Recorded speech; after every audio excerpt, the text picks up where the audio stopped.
Me da mucho gusto saludarte. Bienvenido a la Escuela Sabática Universitaria. En los siguientes minutos, juntos estudiaremos la lección de esta semana, Jesús en Jerusalén. Así que no te vayas, quédate con nosotros.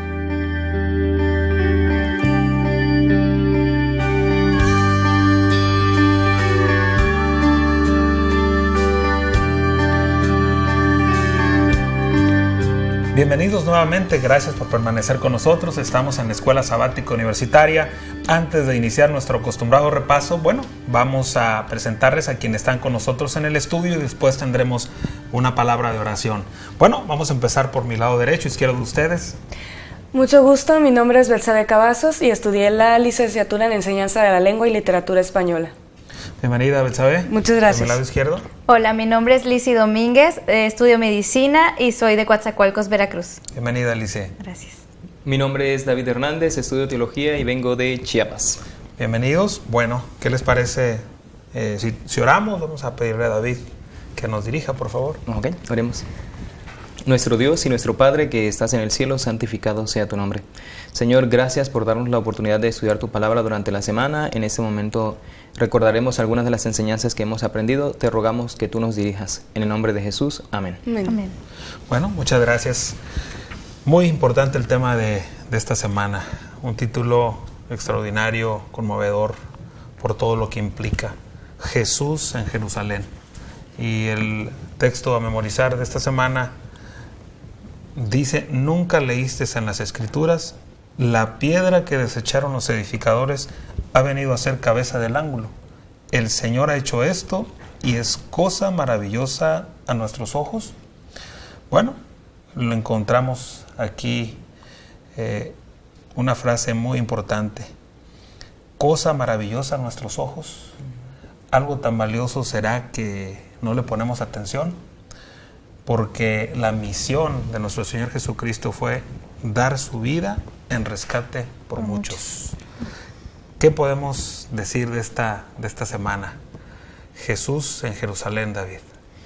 Pues Jesús, cuando llega a Jerusalén está a unos cuantos días de su obra cumbre, ¿no? Que en ese caso es su muerte, la parte más importante de su vida.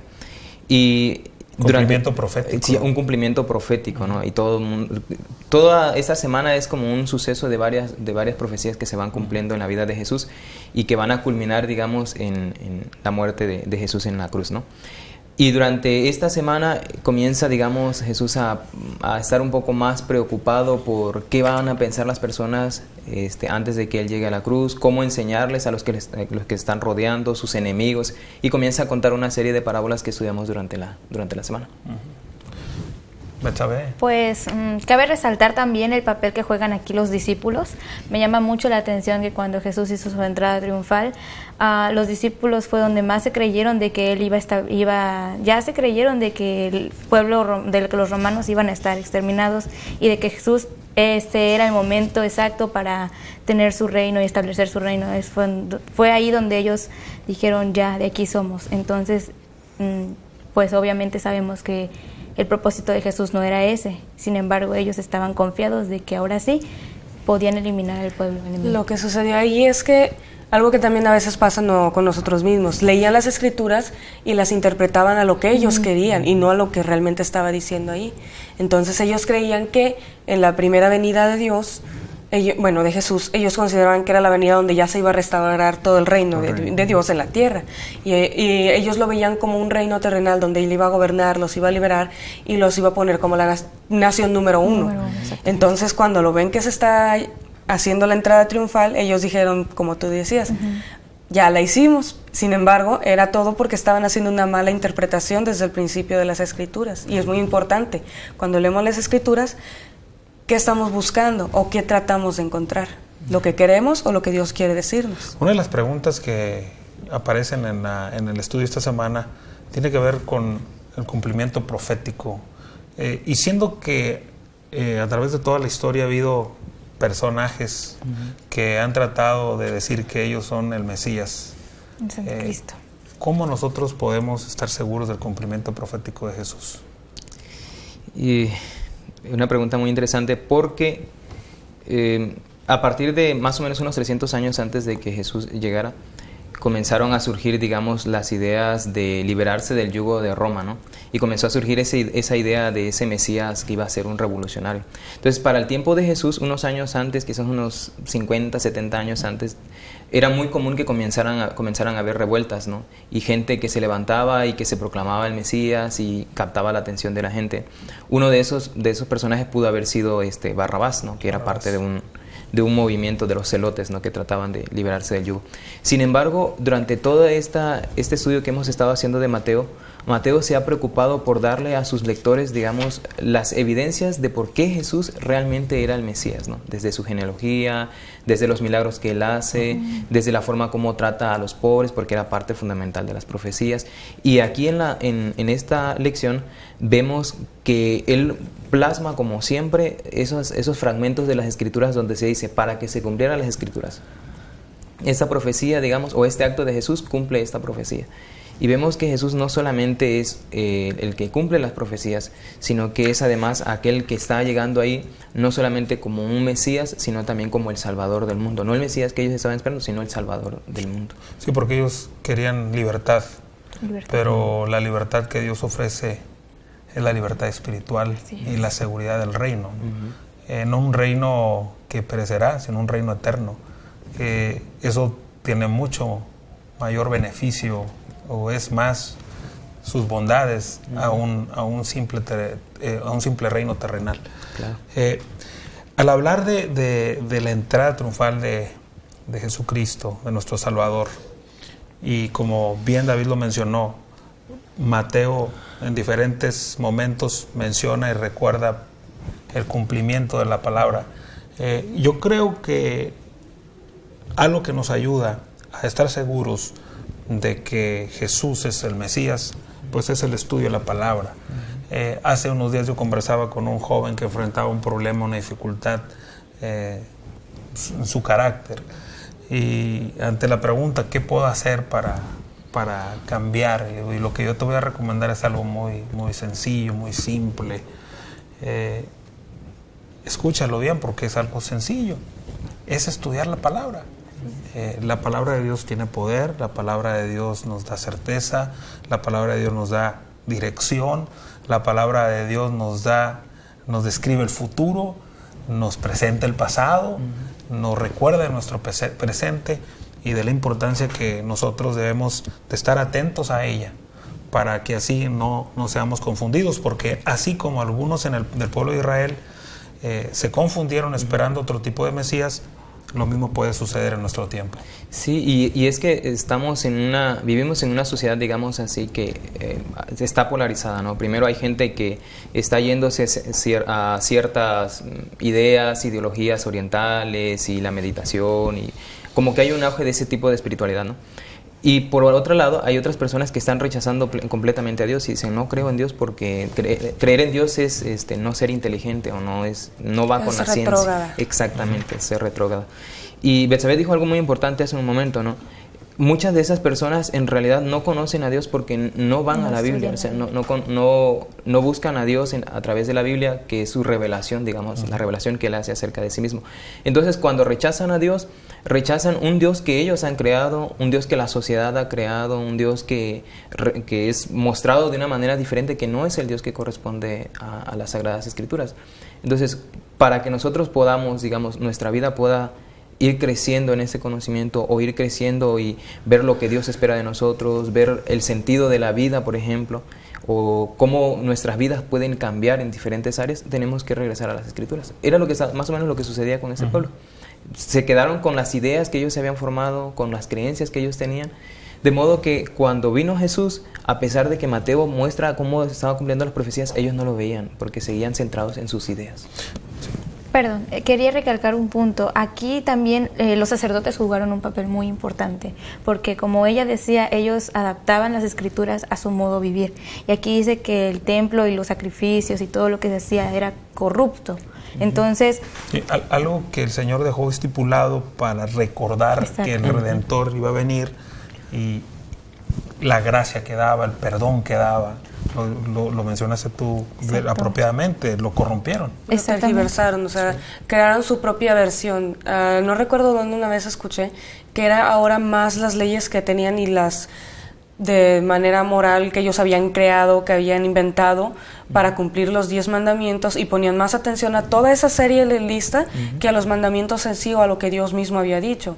Se habían olvidado realmente de las leyes dadas por Dios y seguían más esas reglas de que tantos pasos, que no hagas esto, no hagas lo otro, y eran muchas reglas que a veces uno viéndolas podría decir incluso llegaban a ser absurdas, pero estaban más centrados en esas reglas que ellos mismos habían creado que en lo que Dios les había dicho que debían hacer. Por eso no creían en lo que Jesús decía, porque al ver que Jesús estaba cambiándoles todo lo que ellos tenían aquí enmascarado, entonces decían no nos conviene, no les convenía que el pueblo supiera eso, por eso ellos nunca aceptaron a Jesús. Es que olvidamos, a veces el ser humano olvidamos que Dios conoce el pensamiento del ser humano, conoce el corazón, conoce las intenciones, y es tan interesante el ver cómo el Espíritu Santo nos, a pesar de que nosotros nos desviamos, nos vuelve a recordar cuál es el camino correcto, ¿no? Y lo importante de no depender en los conceptos humanos ni en los seres humanos. Se nos ha dejado las Sagradas Escrituras para... Ahora sí, en este tiempo como guía, en este tiempo donde prácticamente todos podemos tener acceso, ¿verdad? Aún en los lugares más remotos, el esfuerzo de compartir la palabra es grande para que ahora sí todo ser humano pueda tener acceso al conocimiento que da las Sagradas Escrituras. ¿Qué más podemos hablar acerca del cumplimiento profético? Se nos menciona que pues la piedra angular fue desechada.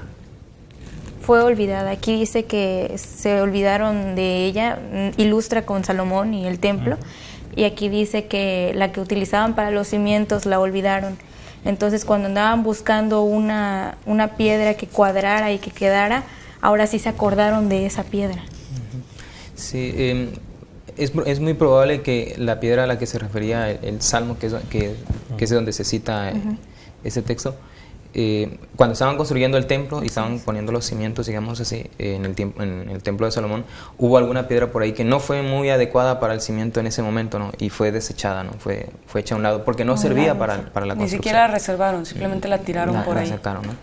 Por eso es que el texto dice, ¿acaso parece maravilloso, no? Porque algo que en ese momento no tenía significado, no importaba, no servía para nada, no servía para el cimiento, fue desechado y después tuvo que ser tomada nuevamente porque era importante. No solamente fue una piedra que formó parte del cimiento, fue la piedra angular.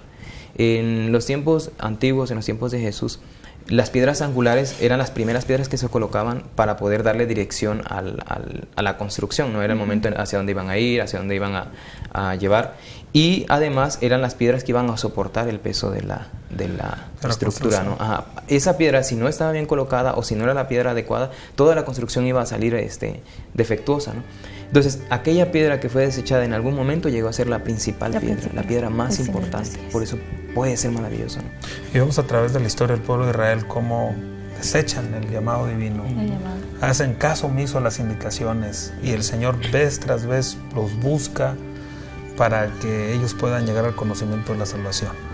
Bueno, vamos a ir a un corte, regresamos, estamos en la Escuela Sabática Universitaria, no te vayas.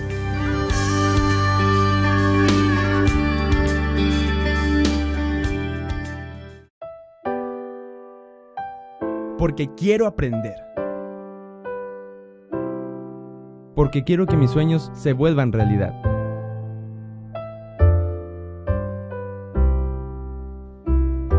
Porque quiero descubrir.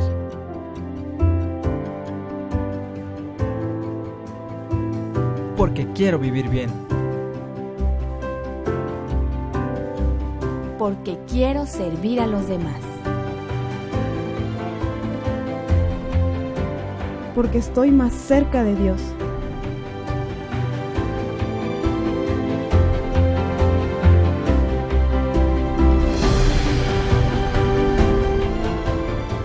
Porque queremos triunfar en la vida y más allá.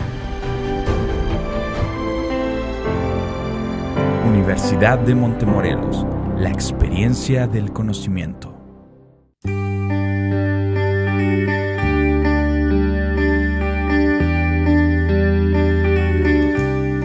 Gracias por permanecer con nosotros. Estamos en Escuela Sabática Universitaria, recordándote que visites nuestro sitio en internet www.escuelasabaticauniversitaria.org, donde encontrarás más herramientas que te ayudarán en el estudio de la palabra y donde también podrás enviarnos algún mensaje.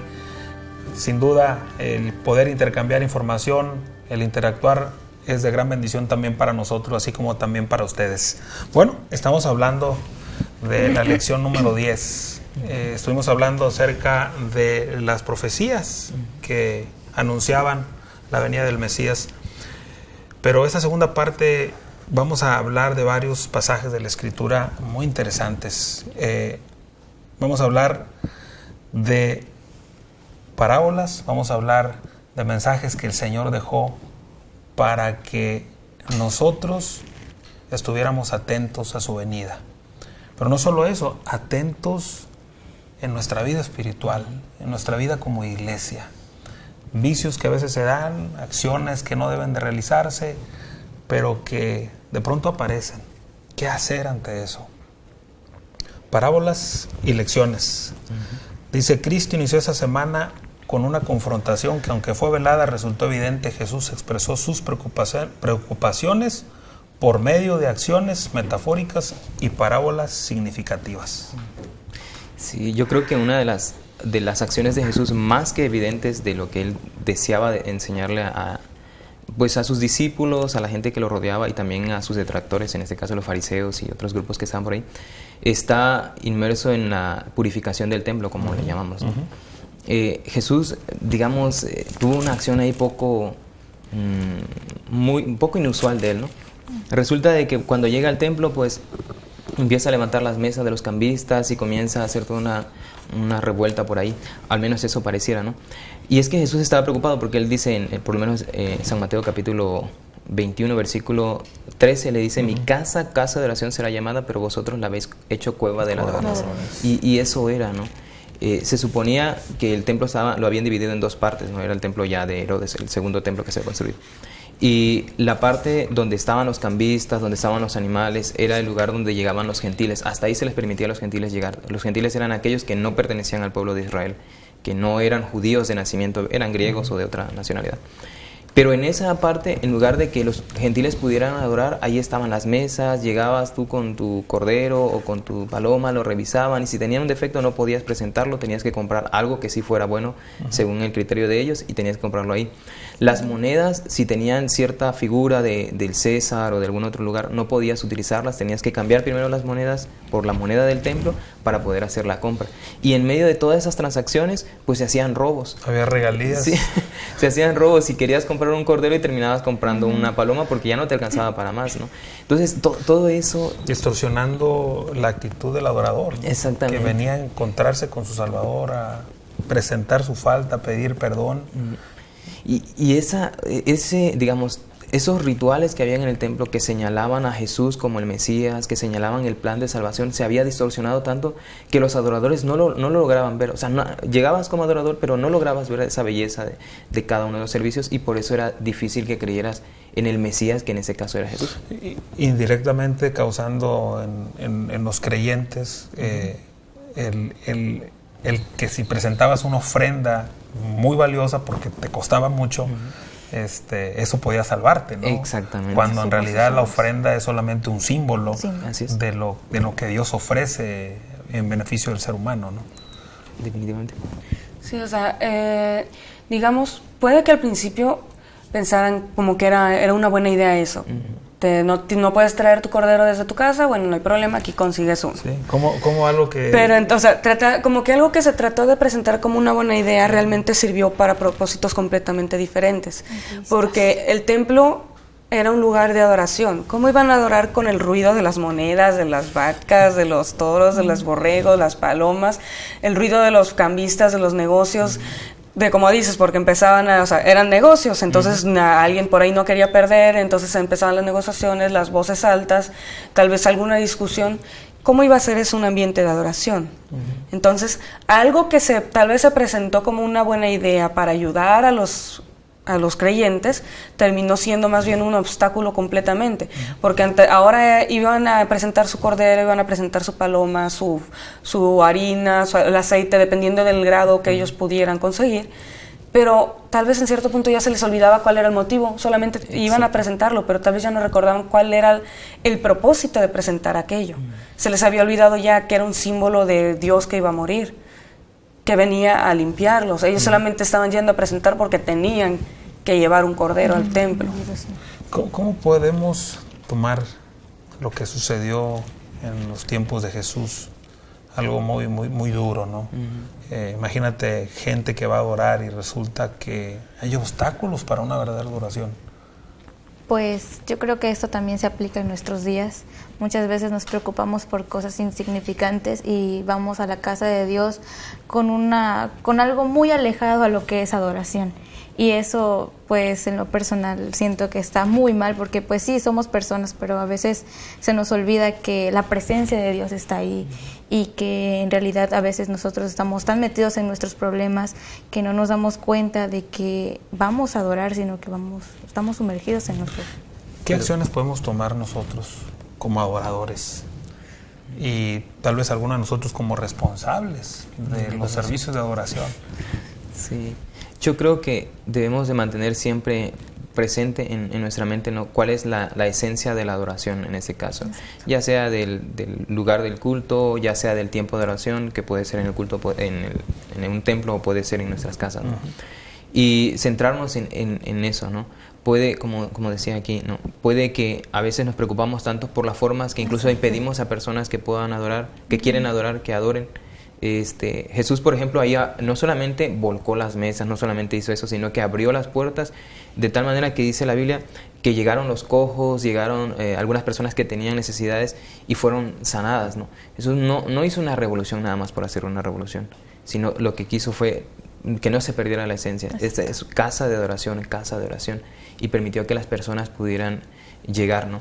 Cuando nosotros nos separamos de la Biblia, dejamos de leer la Biblia, dejamos de estudiar y comenzamos a pensar solamente en lo que yo pienso, lo que yo imagino, o nos alejamos de las personas también, de sus necesidades, de lo que ellos sienten, de lo que ellos necesitan, comenzamos a desarrollar una serie de sistemas más bien preocupados por el sistema que por la esencia, ¿no? Que yo creo que fue lo que les pasó a los fariseos. No debemos de olvidar que la razón por la cual existe la iglesia es como un instrumento de salvación. Exactamente. Más que un lugar de comodidad. Por tal razón nosotros debemos de estar, nuestros templos deben estar las puertas abiertas para todos. Nuestra actitud debe ser una actitud libre de prejuicios, siempre una actitud semejante a la del Señor Jesús. Hay dos pasajes más, dos parábolas más. Aparece la parábola de los labradores malvados y también la parábola de las fiesta de bodas. ¿Qué podemos mencionar al respecto, Liz y Betsabe? Bueno, algo que sí es, nomás regresando tantito, es por ejemplo, cuando vamos a la iglesia, no solamente la actitud en la que vamos. Algo que pasó muy parecido a esto y que también se relaciona con lo que él hizo después con la higuera, era la producción, o sea, ¿qué produces, qué logras con ello? Y entonces, para hacer eso, cuando vas a la iglesia, no solamente se te olvidó el propósito por el que vas, ¿qué distractores estás llevando al templo, a tu momento, tal vez no al templo, tu mismo momento en casa, al adorar? ¿Qué es lo que estás llevando, qué es lo que estás metiendo en ese momento en el que vas a convivir con Dios, que te interrumpe? Entonces, por ejemplo, Dios dice para las parábolas después, cualquiera puede llegar, y Dios no pone ninguna condición para que llegues a Él. Pero después, ya te acercaste, cualquiera puede acercarse, pero hay que aceptar ciertas cosas que hay que hacer para poder obtener realmente. La salvación es por gracia, y sí, o sea, las obras que hacemos no es algo que vaya a definir si nos salvamos o no, pero son una muestra de esa gracia que hemos aceptado. Y si no somos capaces de a hacer algo por nuestro prójimo, amar a nuestro prójimo, hacer las cosas como Dios, a nuestros enemigos, e incluso más por eso, cuando decimos prójimo nos referimos a los que nos caen bien y a los que nos caen mal. Es a todos, al que me sonrió esta mañana y al que me hizo una cara esta mañana. O sea, es amar a todos por igual. Entonces, todas esas condiciones no son como una condición de si no los haces no pasas, pero son cosas que nosotros debemos llevar a cabo porque como estamos aceptando la salvación, es algo que se debiera reflejar en nuestra vida. Sí. Y perdón, hablando de la parábola de la boda, o sea, la idea principal de esto quiere decir que Dios nos invita, que Él quiere que todos estemos en su mesa, no quiere que nadie se pierda, quiere que todos asistamos a ese gran banquete. Entonces yo creo que deberíamos prepararnos para estar listos para esa gran fiesta. Sí, yo me pregunto, ¿no? Por ejemplo, porque pareciera cosa insignificante que el hecho de que el personaje que estaba dentro de la boda fuera sacado simplemente porque no tenía un vestido de bodas, ¿no? Digamos así. Pero es una parábola, ¿no? Tiene una enseñanza allí. Una aplicación. Tiene una aplicación. Y es que todos, ya de por sí las personas que habían sido invitadas antes, pues no habían querido asistir, se habían desentendido de la invitación. Ahora son otras personas que son invitadas, pero parece ser, por lo menos lo que vemos en la Biblia, que no solamente eran invitadas, sino que también recibían un vestido de bodas, es decir, había algo que tenían que llevar específico. Como eran pobres, como eran gente que no tenía los recursos, fueron invitados así de manera improvisada, digamos. Entonces recibieron, digamos, el vestido de bodas. Pero parece ser que ese personaje dijo, no, o sea, yo acepto la invitación, pero yo voy como yo quiero, o sea, yo voy según mis méritos, ¿no? Y por eso fue sacado, ¿no? Y es que en la aplicación de la parábola o en el significado de la parábola, las vestiduras que ellos recibieron, digamos así, no era una vestidura propia, no era algo que ellos habían buscado, era algo que se les había dado. Y en otras palabras, la justificación que Jesús ha logrado por nosotros. Jesús murió en nuestro lugar, no es necesario que nosotros paguemos el pecado. No, Él ya lo pagó. Él pagó por nosotros. Ahora solamente tenemos que aceptar. Si lo rechazamos, rechazamos la salvación. Sí, sin duda la lección de esta semana nos deja varias enseñanzas, ¿no? Y esto es muy interesante. El Señor cumplió la promesa de venir a morir y asegurar una salvación. Presenta un panorama en el templo donde tú puedes decir los líderes están fallando, pero también presenta la realidad personal.